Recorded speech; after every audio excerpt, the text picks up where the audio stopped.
we remain steadfast in our commitment in delivering local news that matters.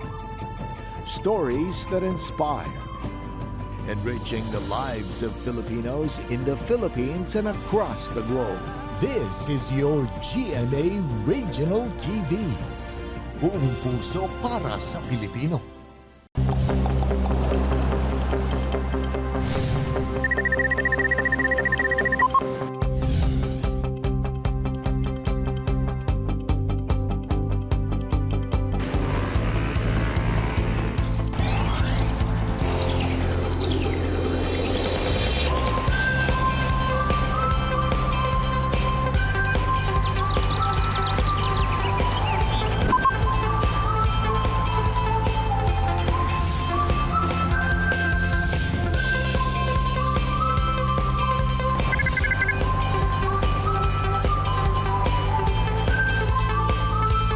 Kini ang At Home with GMA Regional TV. Mayong buntag sa tanan, Biyernes na. Let's end the week with full of positive vibes. Dinis sa inyong favorite morning show, matagal alas 8 sa buntag, ang At Home with GMA Regional TV. Good morning, Cyril. Good morning, John D. Ug sa atong mga kapuso viewers all over Mindanao. Bago ang weekend, hatod na sab namo ang mga nagkadiyang storya nga mo kumpleto ug mo inspire kaninyo this morning. Mga kapuso sa Spotlight, atong makauban ang Senior Fellow and Director sa Southeast Asia Program and Asia Maritime Transparency Initiative. Kinsa author sa librong On Dangerous Ground. Og mga kapuso, usasab kakagay-anon author ang atong makauban this morning, ang iyahang libro, sikat na sab internationally. Let's get to know him more unya sa Spotlight. Ug sa Bistok mga kapuso, atong makauban si Kapusong Efren Mama from GMA Zamboanga Station. Gamahinabi si Kuya Kim Atienza.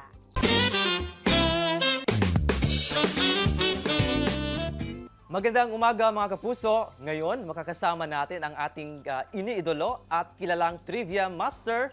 Walang iba kundi si Kuya Kim Atienza. Mayong buntag Kuya Kim at welcome back dito sa At Home with GMA Regional TV. Kamusta ka Kuya Kim? I'm good, Efren. Napakabait ng Diyos at talagang napakarami kong ginagawa that's keeping me busy. Ang GMA Network has been keeping me busy with a lot of projects and I thank the Lord God for that and I thank GMA Network for that as well. Napakaganda ng buhay. And how do you usually spend by your day para hindi masayang ang oras mo o minuto mo na mayroon kayo? Hey, ang oras, ang araw ko, I'm a planner. Gusto ko planado ang araw ko. Ang araw ko, nakaplano ko lagi yan. I always start my day with prayer.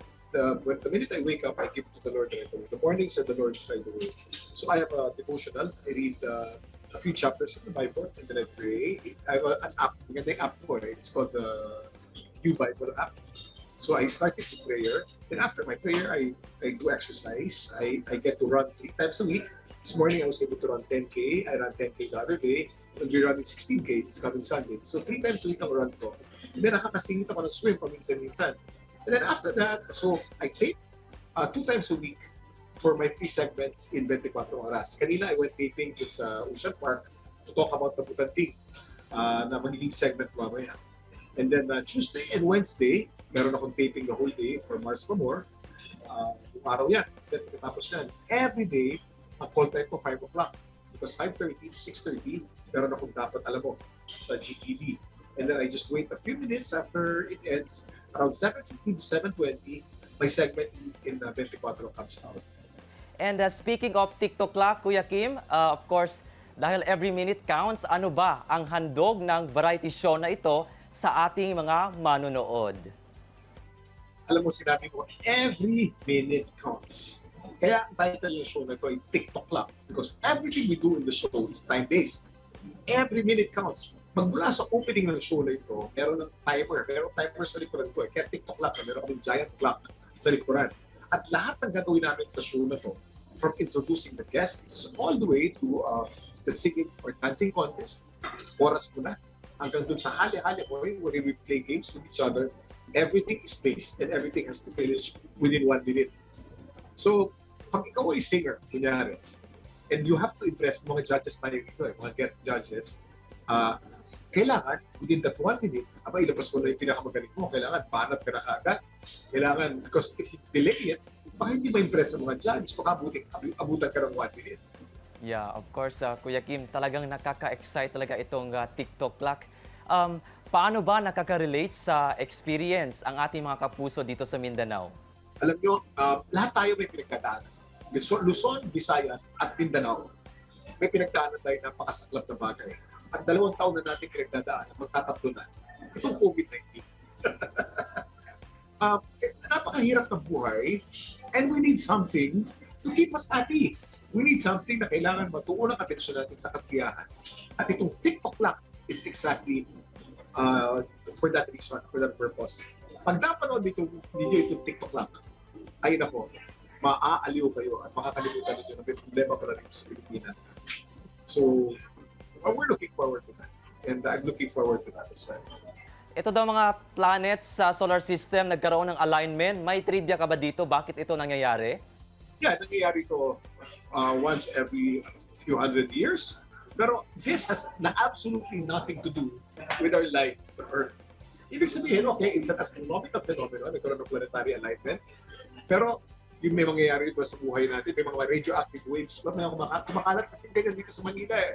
Na magkakaroon ng mga radioactive waves sa mga cellphone natin yung mangyayari, o may mangyayari kamalasan sa buhay mo. The stars and the alignment of the stars have absolutely nothing to do with our lives. Only God knows what will happen. I believe that. I'm a Christian eh. So, hindi ako naniniwala sa planetary alignment. For me, it's an astronomical phenomenon. It's nice to observe. It's nice to watch. But it has nothing to do with life as it happens. And of course, Kuya Kim, before we end, please invite our kapuso one more time na abangan at panoorin ang TikTok clock. Hey, mga tropa, happy time na. Alas 11, 15, 11:15 hanggang alas 12 ng tanghali. TikTok clock na. TikTok clock, panoorin po ninyo yan dahil napakasaya po nitong show ng TikTok clock.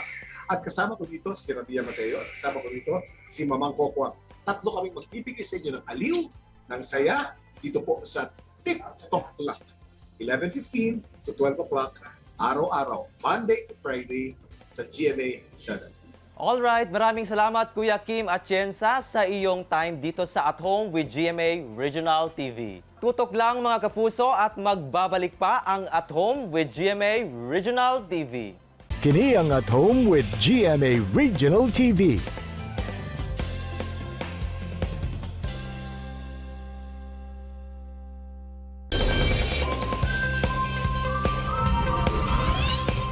Mga kapuso, karong buntaga atong Siron ang makabilib nga storya sa usa ka Cagayanon author nga maingon nato nga usa na sab sa mga di basta-basta sa mong industriya.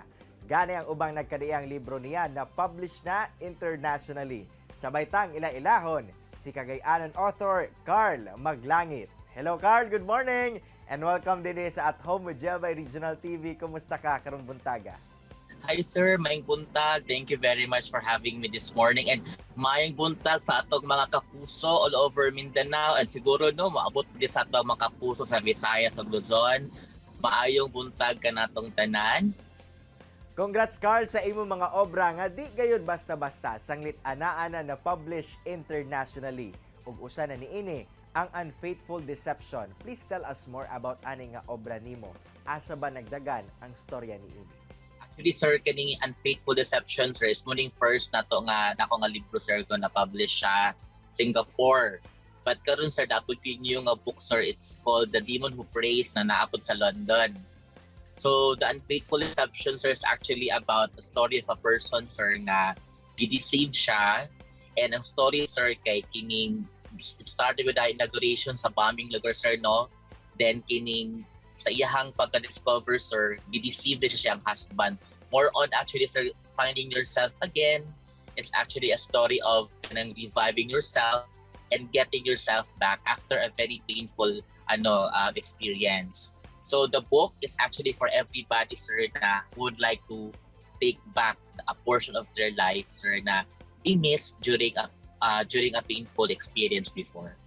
So inspired ko na siya sir in a true true story po sa to akong mga friends po in Cagayan de Oro City. Carl, sagad pud ba sa imong mga obra nga ginahimo asa ka ba gakuha og inspirasyon o ideya? Unsa-unsa pud ba ang mga genre nga imong gikahiligan ug sulat? Karon sir, most of my stories are actually I got it from my travels all over the region and all over the Philippines. A lot of stories sir, in our travels sir, as a traveler sir, we meet a lot of people. And from the story of these people sir, we learn. Nagatag makatunan, it gives us a story sir that will actually change our life. Sometimes it will guide us. Sometimes it gives us a very, very beautiful reflection of the community, of ourselves. So I get all the inspiration, sir, from my travels all over the country. So at the same time, po, sir, I'm actually writing din, sir, fictional stories. I have this one in London, sir, karon sir, The Demon Who Prays. It's actually fiction. It's about accepting Jesus Christ to be our Savior, sir. Kay kaning book na ko karon sa London, sir, 2019 na ko ni siya nahimo, sir, no? Nahuman, 2019, September. Pero ang good thing, aning nga book, sir, aning nga story, sir, is if ever manggaling, if it's a reflection of what's happening in the world right now, ang nakatsada aning story, sir, is at the end, we will be able to get over it. Naatay chance, sir, nga to live a normal life again. And una matapos ang atong paghinabi karong buntaga, atong suwayan ang kahanan sa imong thinking skills, Carl. Okay ra ba? Sige sir, okay kay sir, walay problema. Okay, aduna ko senaryo nga ingon kanimo og pwede ba nimo kini mahimuan og susama nga title sa usa ka libro? Game? Sige sir. Alright, sige. Kini ang una. Nadiskubrihan nato nga aduna gayud di ay mga alien sa kalibutan apan dugay na sila nga misundog sa porma sa usa ka tawo. Oo. Ang answer ako masuggest sa nga title sir kay The Hidden History of the Universe. In fact sir, dako istorya gihimo nga similar to that nga muli na human ako karon sir kana nga story. I'm really an avid fan of watching ancient aliens with sir nga documentation, and based po sa ako ang mga research with sir, that story is really possible. And dagan kay proof sa ancient times, sir, na it actually shows that there are existing people like that. So according to that, it's a hidden history of the universe. So that's a perfect title for that story, sir. Alright, sige. Excited ako na i-work out gayud da ng mga ideas, Carl, no? Grabe gyud, kapaspas ang imuhang panghuna-huna gidi ay. Nasulayan gyud. Bitaw, dagan kayong salamat, Carl, sa oras na imong gihatag diri sa At Home with GMA Regional TV. More power alang kanimo. Dagang salamat kayo, GMA Regional TV and all our kapuso in Mindanao, in Visayas, in Luzon. Bali na sir do, Mindanao, Visayas, Luzon, nakakaroon. Thank you very much for having me. I'm really hoping for your support in our future endeavors, and daghan kayong salamat, amping mo kanunay. Mga kapuso, standby lang mo kay mo balik pa ang At Home with GMA Regional TV. Kini ang At Home with GMA Regional TV.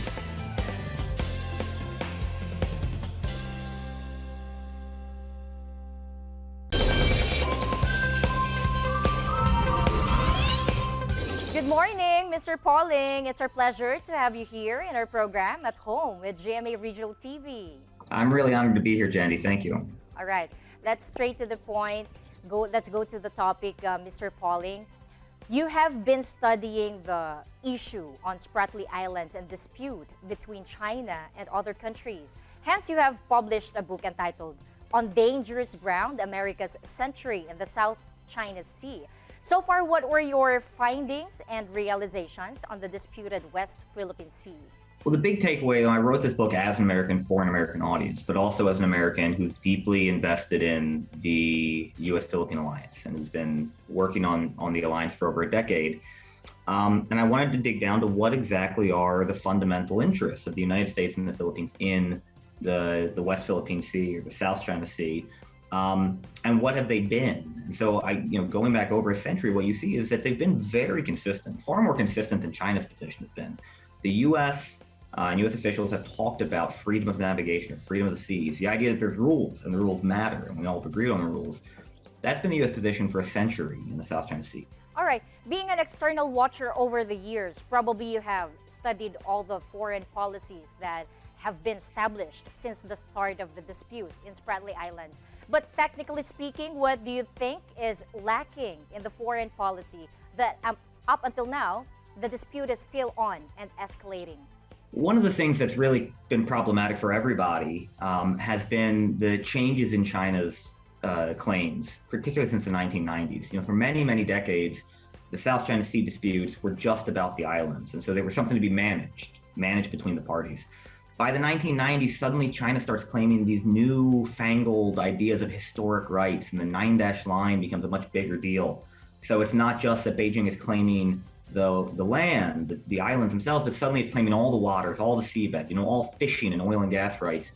And the US and the Philippines and the other claimants were far too slow to recognize that change and respond to it. We still, I think, have trouble admitting to ourselves just how far-reaching China's claims are, right? China's not going to back down because the Philippines says so. It would only back down if it was treated the way that, say, a Russia is for its bad behavior. The biggest problem then is this coalition starting to form, but there's nobody to lead it. The Philippines has refused to talk about the arbitration case for 6 years. Vietnam's not doing it, and nobody else can do it for them. All right. In your research or study of the region, how does the territorial dispute affect the relationships of the countries involved? It was manageable for most of the 20th century. The Republic of Vietnam and the Philippines kind of played this game of checkers for the 1960s and 70s, and the Republic of China was involved in 56, but it was always something that could be managed. It was a tension, but everybody knew it wasn't going to upset all of their relationship. In the 1990s, suddenly with China entering the dispute, fighting the Vietnamese and taking over 7 islands in 1988, and then taking Mischief Reef in 1994, things fundamentally changed. And what you started to get from then is the South China Sea becoming a major driver for ASEAN unity. Mm-hmm. All right. In spite of the historic 2016 decision of the Permanent Court of Arbitration, which explicitly stated that China has no legal basis for claiming historic rights to the resources in the area, particularly in Spratly Islands. So China has refused to accept the court's decision, while 4 other countries are still claiming ownership of the disputed territories. What other steps should the Philippines take to reinforce ownership claims, Mr. Pauling? Well, there's 2 things that are needed. In the short term, the Philippines needs the AFP modernization program to continue. It needs to maintain the ability to patrol and access and resupply its own waters. Just last month, we saw China again prevent resupply of the Filipino Marines on the Sierra Madre. The Philippines needs to keep up modernization to make sure that China can't just take these things without a fight. We also need to find a way to modernize and update the alliance and the mechanisms of the U.S.-Philippine alliance so that the U.S. can help facilitate that. And the Enhanced Defense Cooperation Agreement is a major part of that, the agreement that we negotiated in 2014. But that's the short-term play. The long-term play has to be to impose diplomatic cost on Beijing by bringing up the arbitration award at every opportunity, including in the UN. One of the most missed opportunities has been the refusal to bring up the arbitral award before the UN General Assembly for votes. Those votes wouldn't be binding, but China would lose. All right. Until now, China has never admitted its presence in the periphery of South China Sea, but in your book, you have recorded comparative photographs on the current status of the ecological system in the South China Sea from 2016 to present. Can you shed light about this matter? So Beijing has been very cagey about the idea that it's actually paying for and sending most of the vessels down to the South China Sea that we see every single day. Now, we know from Chinese documents, and I walk through some of this in the book, that China's been subsidizing and paying fishing boats to go down to the Spratly Islands and Scarborough Shoal since at least 1985. None of those fishermen would operate if the government wasn't paying them to do it. Today, we see the same taking place with marine science. All of the Chinese survey vessels that operate in the Philippine EEZ are there because the Chinese government sends them there, pays them to be there. All of that is about normalizing Chinese presence, right? Making sure that there are Chinese boats of all kinds in the waters of the Philippines and Vietnam and Malaysia all the time. Now, how will this affect the United States diplomatic and economic relationship with both China and the Philippines? There's a lot at stake for the United States. On the one hand, we're at a pretty critical moment for the U.S.-Philippine alliance. And the alliance is the oldest U.S. alliance in Asia. The U.S.-Philippines MDT predates that with Australia by 3 days. It's the first we signed. And really today, it entirely rests on the credibility of the U.S. defense commitment in the South China Sea. The Philippines only faces one external threat. And if the U.S. can't help the Philippines secure its legal rights in the South China Sea, then the alliance will eventually go away because Filipinos will rightly recognize that the alliance doesn't benefit them. That's one major problem for the U.S. The other is that China's claims in the South China Sea to waters 1,000 miles from its shore are so contrary to international law that they would undo the entire structure, right? This idea that China's not bound by any rules can't survive. Or if it were to be accepted, the whole international rules-based order could not survive. Because if the rules don't apply to China, then eventually they won't apply to anybody. Both of those things are unacceptable to the United States. Sir Pauling, thank you very much for sharing your time with us here and at home at GMA Regional TV. Thank you so much, Jandy. Mga kapuso, sa Spotlight, nakauban nato si Mr. Greg Pauling, ang author sa librong On Dangerous Ground, America's Century in the South China Sea. Nadiskubrihan niini nga sa karon dako na ang problema sa ecological system sa South China Sea tungod sa foreign vessels nga miokupal sa maong area. Samtang Jandy, truly inspiring ang writing journey sa Cagayanon book author nga si Carlston Maglangit. Gani ang iyang mga libro ginatutukan na abroad. Pasalig niya nga mas daghan pang ideas ang iyang ginaplastar karon nga for sure kalingawan sa mga readers. Ug sa Bistok, atong nakauban si Kuya Kim Atienza. Excited siya nga makita sa mga kapuso ang newest og one-of-a-kind countdown variety show nga TikTok Clock.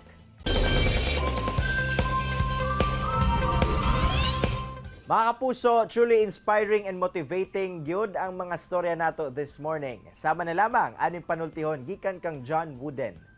Things work out best for those who make the best of how things work out. Mga kapuso, makita pagbalik ang atong episode pinagi sa pagbisita sa www.gmaregionaltv.com ug ayaw kalimot na mag-subscribe sa official YouTube channel sa GMA Regional TV. See you on Monday, mga kapuso! Padayon sa paglambo og taliwala sa kalisod, laban lang. Ako si John D. Esteban. Kinisab si Cyril Chavez. Buong puso para sa Pilipino.